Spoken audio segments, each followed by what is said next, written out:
వినాయక చవితి వస్తుందంటే అందరూ చాలా ఉత్సాహంగా ఉంటారండి. అది ఎందుకో తెలీదు.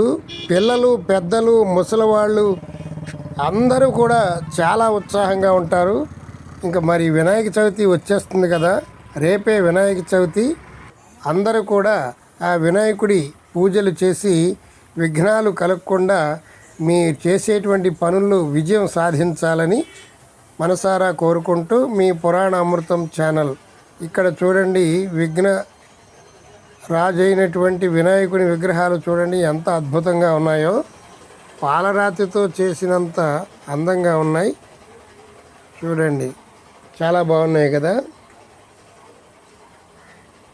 వినాయక చవితికి సంబంధించిన మంచి వీడియో ఒకటి మా పురాణామృతం ఛానల్లో ఉంది, తప్పనిసరిగా చూడండి. పిల్లలకు, పెద్దలకు